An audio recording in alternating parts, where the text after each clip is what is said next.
kromatografi. Sejarah kromatografi pertama kali ditemukan oleh Michael Sweet, seorang ahli botani dari Rusia yang ingin memisahkan pigmen berwarna yang ada pada daun-daunan.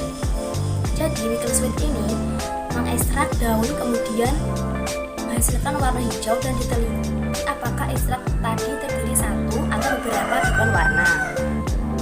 Caranya gimana?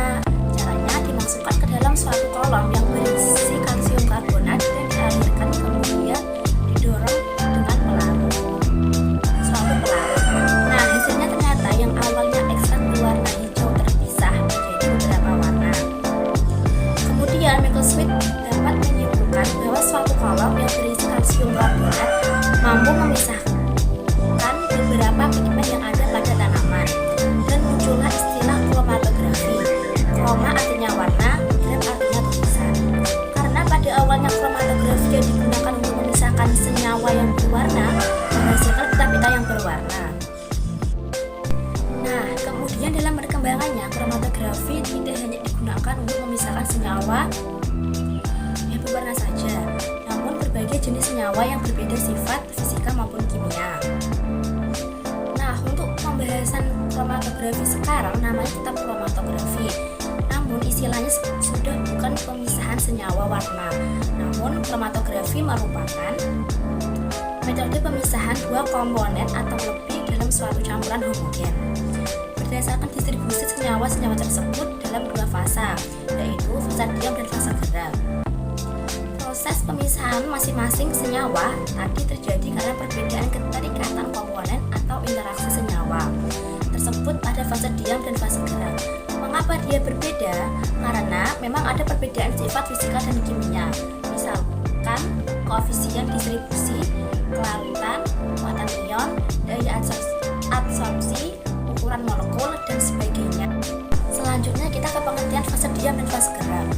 Fase diam atau stationary phase adalah bagian yang letaknya tetap atau diam di sepanjang kolom pemisahan, dapat berupa zat padat atau zat cair.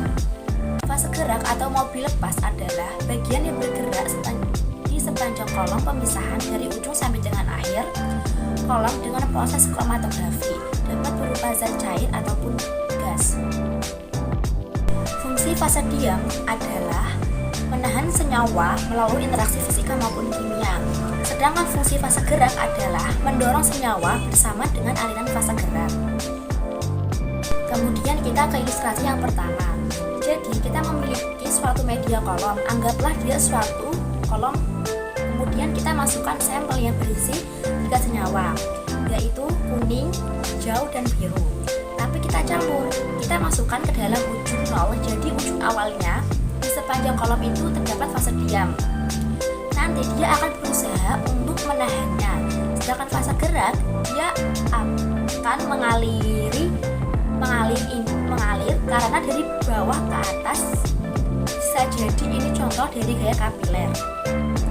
Nah, pada saat belum ada fase gerak yang mendorong posisinya yang sama, anggaplah waktu masih 0 menit, kemudian ketika dialirkan fase gerak pada saat 5 menit dan terjadi perbedaan pergerakan.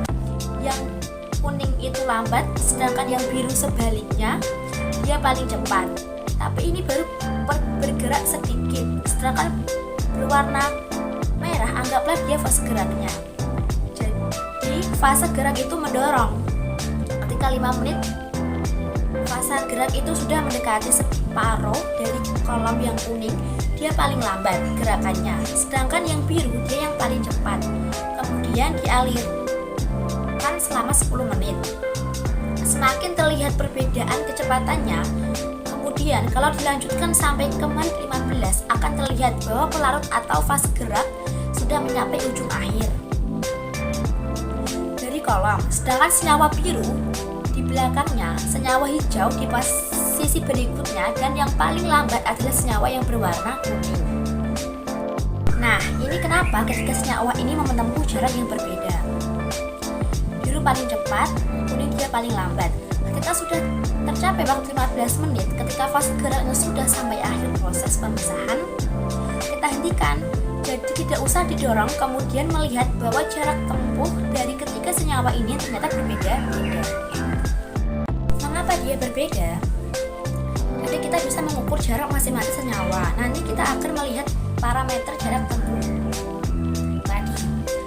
Ada parameter kromatografi yang bisa kita pelajari, yaitu menghitung nilai dari faktor tensi. Nilai faktor tensi merupakan perbandingan jarak tempuh suatu senyawa dibandingkan jarak tempuh pelarutnya atau fase geraknya. Jadi, misalnya kalau ada 3 senyawa, maka bisa RF dari senyawa A bisa dihitung dari jarak tempuh senyawa A dibandingkan dengan jarak tempuh pelarutnya atau fase gerak. Demikian pula dengan senyawa-senyawa yang lain. Nah, nilai RF ini mempunyai rentang antara 0 sampai dengan 1.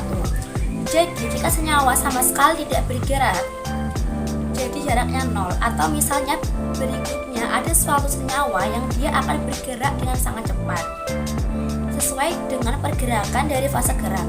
Kalau fase geraknya dia mencapai jarak 20 cm, maka senyawa tadi juga 20 cm.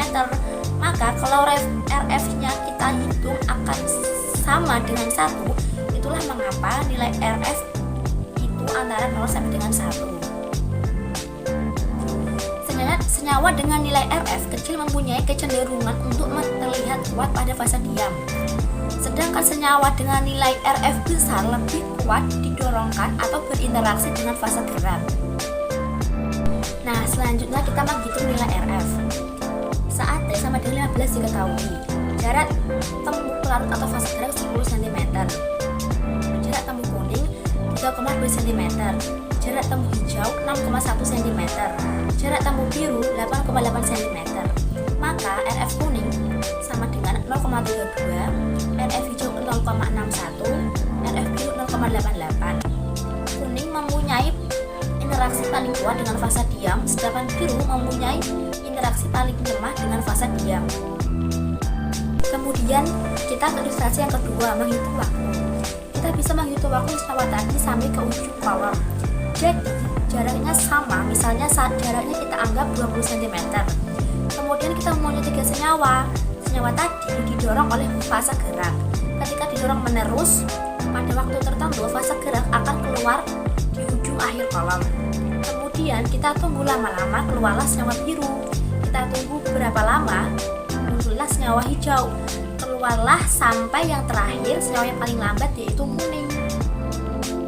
Menghitung waktu yang diperlukan oleh senyawa pada jarak yang sama. Cara lain mengidentifikasi pemisahan senyawa dalam kromatografi adalah menghitung waktu, retensi atau TR. Waktu yang diperlukan oleh suatu senyawa dari inlet atau ujung kolom sampai keluar dari kolom. Campuran senyawa kuning, hijau, biru dimasukkan dalam kolom sepanjang 1 dengan parameter waktu yang diperlukan untuk keluar dari kolom. Pelarut memerlukan waktu paling cepat. T sama dengan 17 dikenal dengan sebagai T0. Senyawa biru TR dengan 26, senyawa hijau TR sama dengan 31, senyawa kuning sama TR sama dengan 38. Senyawa biru merupakan senyawa yang paling cepat keluar kolom dibandingkan dengan senyawa hijau dan kuning. Artinya interaksi dengan fase diam lemah, sedangkan interaksi dengan fase gerak kuat. Kromatogram hasil pemisahan kromatografi. Kromatogram merupakan hubungan antara sumbu X, waktu atau menit, dengan sumbu Y, intensitas komponen. Jumlah punyak menyatakan jumlah komponen terdapat dalam campuran TR1, TR2, dan TR3. Kuantitas setiap komponen dapat diukur dari luas punyak. Makin besar punyak, makin besar kuantitas komponen tersebut. Waktu retensi atau TR. Waktu yang diperlukan suatu komponen keluar dari kolom setelah terjadi interaksi antara fase diam dan fase gerak. T0 adalah waktu pelarut yang diperlukan fase gerak atau pelarut untuk keluar dari kolom.